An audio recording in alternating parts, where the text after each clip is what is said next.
queridos seguidores! Feliz Ano Novo! Começamos aqui 2021, né? Com novos desafios e muitas análises fílmicas e que eu espero que possa nos ajudar a atravessar tantos desafios, né? Tantas questões que estão por aí, né? Por vir, que a gente sabe que nós estamos numa pandemia, e, enfim. Esse canal, né, voltado para que a gente possa utilizar essas análises para aprender um pouco mais sobre a gente, sobre essa questão fascinante que é a subjetividade humana, né? E aí eu acho que a arte e as narrativas audiovisuais são excelentes para isso. Bom, hoje eu trago um filme de um diretor que eu admiro profundamente, que é o Asghar Farhadi, e que eu, inclusive, fiz uma gota de cinema e psicanálise sobre ele. Quem quiser pode ir lá assistir essa gota para saber um pouco mais sobre esse diretor. Esse diretor é iraniano, ele tem filmes excelentes, que eu cito lá também na gota, e que vocês podem depois conferir esses filmes. Eu vou falar sobre 3 filmes desse diretor. Eu vou fazer uma trilogia, né, de análise que começa com essa de hoje, sobre esse filme, e vou fazer mais 2 análises de 2 filmes que são excelentes desse mesmo diretor. Então, nós vamos começar hoje falando sobre esse filme que se chama O Apartamento, que é um filme de 2015, mas é um filme super atual, porque os filmes dirigidos pelo Asghar Farhadi são totalmente atemporais, e vocês vão perceber isso quando assisti-los. Esse filme, ele está na plataforma do Belas Artes à la carte, vale a pena conferir nessa plataforma, eu vou deixar nas referências essa plataforma. Esse filme, eu também escrevi sobre ele no meu blog, eu também vou deixar o link para quem quiser ler a análise que eu fiz sobre o filme, né? A escrita é diferente da fala, por isso que muitas vezes eu faço análise fílmica escrita e análise fílmica oral, ok? Porque tem gente que gosta mais, né, de ouvir e ver. No caso, tem gente que gosta de ler e tem gente que gosta só de ouvir. Todos os filmes também estão no Spotify desse canal, tá? Que eu também deixo o link para quem quiser, né? Pode ouvir só, às vezes está fazendo uma outra coisa, não precisa me assistir e só ouve a análise. Bom, vamos ao filme, né? O filme trata de algo muito banal a princípio, como todos os filmes do Asghar. São questões muito triviais a princípio, questões que a gente nem imagina que poderia levar a um roteiro tão bem sucedido e uma direção excepcional. Porque fala de coisas muito triviais, do dia a dia das pessoas normalmente, e não é diferente nesse filme. Um casal de atores, né, Emad e a Hannah, moram num apartamento inicialmente, e esse apartamento tem um certo desmoronamento no prédio e eles precisam de sair desse apartamento, é claro. E como eles são atores de cinema, um colega, né, que está com eles numa peça, eles encenam a peça do Arthur Miller, A Morte do Caixeiro Viajante, né? E esse colega oferece um apartamento que ele tem vazio para que eles possam alugá-lo. E assim eles vão para esse novo apartamento, e só que tem uma questão: esse apartamento tem 3 quartos e um dos quartos está fechado com todos os pertences pessoais da antiga moradora. E aí, tanto o colega, né, que administra esse apartamento começa a fazer contato para pedir para ela tirar, né, os pertences, porque ele alugou novamente o apartamento, mas ela fala que não consegue tirar porque ela não tem para onde levar esses pertences, que ela ainda não conseguiu alugar um novo local e ela não tem para onde levar. E esses pertences ficam lá, inicialmente nesse quarto, fechado. Logo depois, eles levam esses pertences para uma área, uma área que tem uma área aberta, tipo um terraço, eles colocam esses pertences lá, para desocupar, né, o quarto, né? Só deixam o armário com os pertences dessa antiga moradora. E aí acontece uma coisa muito inusitada, eu não vou dar spoiler, mas acontece uma coisa muito inusitada nesse ínterim, e a Hannah, ela sofre um acidente no banheiro, que vocês vão ver depois que não é bem um acidente. Tem que assistir o filme, né, gente? Mas a partir desse acidente, que foi um acidente provocado, né? Não foi um acidente que aconteceu por acaso, a coisa toda muda no filme. E muda de uma maneira muito drástica. Porque o Ahmed, né, que é o marido, é um professor super culto, inclusive me parece que ele é professor de literatura no ensino médio. Ele é um professor muito bacana, ele é ator de teatro como a esposa, ele é um homem evoluído, é um homem que está à frente de muita coisa que a gente vê, inclusive de cultura mais retrógrada, né, iraniana.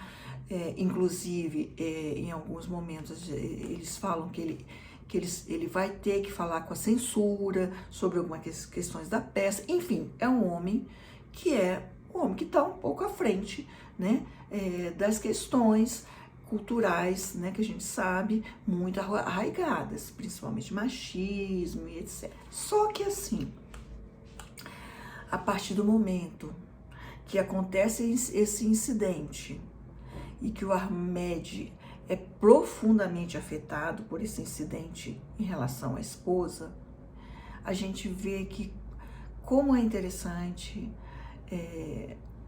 lidar, né, com as questões no real, porque às vezes a gente tem já a informação, claro, e isso ajudou muito, porque ele era um homem educado, óbvio, né, senão ele ia ser um troglodita, não foi o caso, mas mesmo assim, né, a cultura, a educação não foram suficientes para barrar a raiva do Ahmed, a indignação e até a intolerância dele em relação a esse incidente.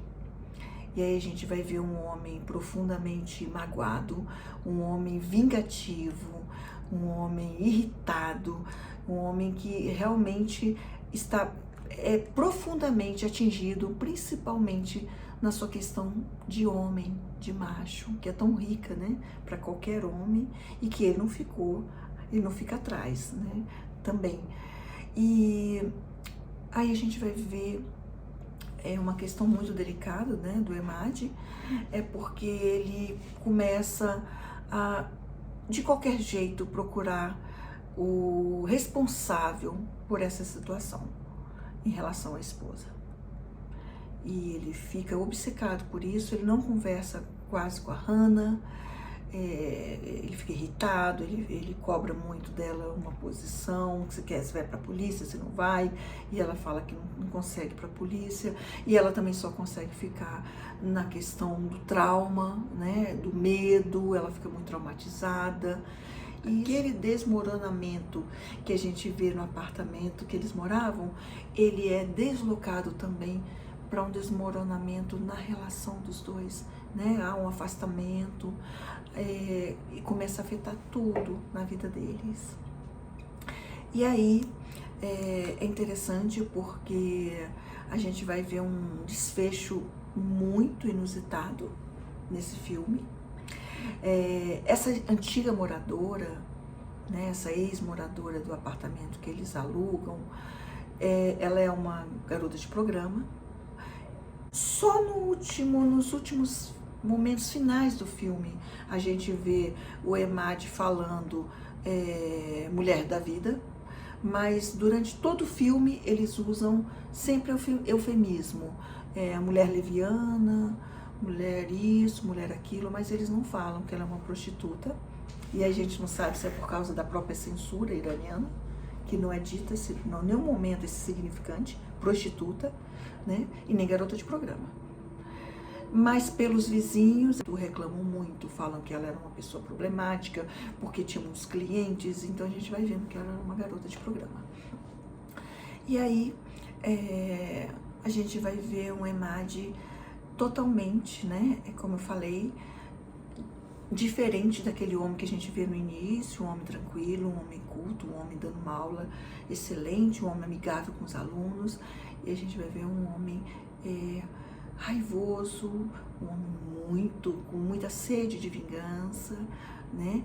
E ele vai atrás dessa vingança, né? Uma vingança mais elaborada, uma vingança não tão inicialmente a gente pode dizer, né? Uma vingança não tão mortífera em termos corporais, mas uma vingança simbólica, onde, né, ele vai usar toda a inteligência dele, toda a astúcia dele para se vingar desse sujeito que provoca esse incidente na esposa. Bom, eu acho que os filmes do Asghar, eles são maravilhosos porque eles nos colocam em contato com uma coisa mais real que existe dentro da gente, né, mais humana, né? Todos nós, quando somos confrontados com uma situação traumática, uma situação difícil, a gente reage às vezes de uma forma totalmente surpreendente, né? E é o caso dele, né? Do Emad, ele não foge à regra. Então eu sinto que os filmes dele são filmes que são paradigmas de neuróticos, né? Porque os neuróticos, como a gente sabe, eles atuam, né, através dos seus sintomas, né? E quando eles não conseguem simbolizar, elaborar, eles vão para a atuação. E ele faz isso, né? E a gente vai ver nos outros filmes que eu vou comentar essa repetição, porque essa é uma repetição de pessoas humanas, nós somos humanos, né? E por isso que o filme é tão genial, porque mostra isso, né? Diante de algo inominável como trauma, como cada um vai reagir? A Hannah reage de um jeito, ele reage de outro jeito, completamente diferente. E aí a gente pode falar também, né, na famosa frase tão polêmica de Lacan, não há relação sexual, e não há por isso, porque não há complementaridade, né, entre os sujeitos. E a gente vai ver muito bem isso nesse filme, entre esse casal. Não há, eles reagem completamente diferente em relação a algo traumático que irrompe do real. E a cada um coloca o seu sintoma, né, em ação. E assim, a questão genial do filme é porque nós, espectadores, vamos acompanhando, né, de uma forma também muito angustiada. A gente vai ficando tão angustiado quanto os personagens, porque a gente vai vendo que a coisa está se complicando, que os personagens estão perdendo algum tipo de controle, que onde isso vai levar, e a gente vai acompanhando e a gente fica totalmente apreendido pelo roteiro, né, e pelas atuações dos personagens, que geralmente são excelentes, né? Vocês vão ver que o filme não tem nenhum efeito especial, geralmente são feitos só em algum setting, usam poucos recursos, mas é um filme que fala disso, que é mais caro para cada um, né?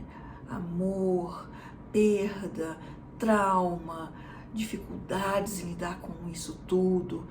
E aí a gente se identifica profundamente e vê o que é um cinema de arte, o que é uma boa direção, o que é um bom roteiro, o que é um filme que fala de cada um, né? Que pode tocar a cada um que está assistindo. Quem nunca esteve diante de uma situação difícil, de uma situação que provocou raiva, ódio em relação ao outro, não é verdade? Que não provocou desejo de se vingar do outro. Quem nunca passou por isso, gente, nessa vida?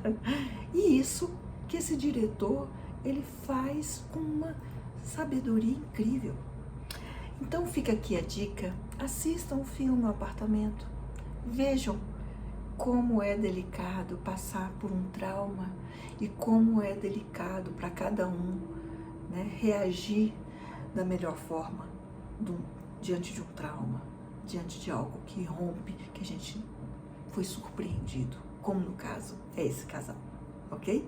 E vocês vão ver isso, um homem, uma mulher, um casal com um relacionamento praticamente desmoronando por causa dessas questões todas que vêm à tona. No final a gente fica até em dúvida se eles vão conseguir passar, né, por aquilo tudo de uma forma saudável e de novo amorosa, né? Como isso tudo afetou o amor e a relação deles. Bom, eu espero que vocês gostem do filme.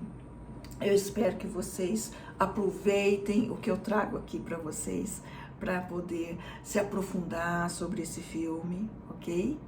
E leiam também, se quiserem, a análise no blog e, enfim, se desejarem, ouçam no Spotify. Gente, se inscrevam no canal, é importante para que a gente possa, né, gerar mais troca, ok? Curtam, deixem comentários, vai ser um prazer para mim poder respondê-los. E em breve eu venho com outro filme do Asghar. Como eu falei, vai ser uma trilogia que eu vou falar, que são uma maravilha para um bom cinéfilo, e um bom cinéfilo também gosta desses filmes de arte, onde a gente pode ver essa questão toda subjetiva. E para os psicanalistas, né, gente, ou simpatizantes, nem se fala. É um prato cheio para ver a neurose em atuação, ok? Os filmes do Asghar são paradigmáticos para a gente estudar um pouco a neurose. Beijo grande, um ano com muita porção de vida, com muito filme bacana, com muita análise interessante, para que a gente possa, né, fazer isso, usar a arte para aprender mais, para se conhecer mais, enfim, e para fazer essas trocas deliciosas. Beijo grande!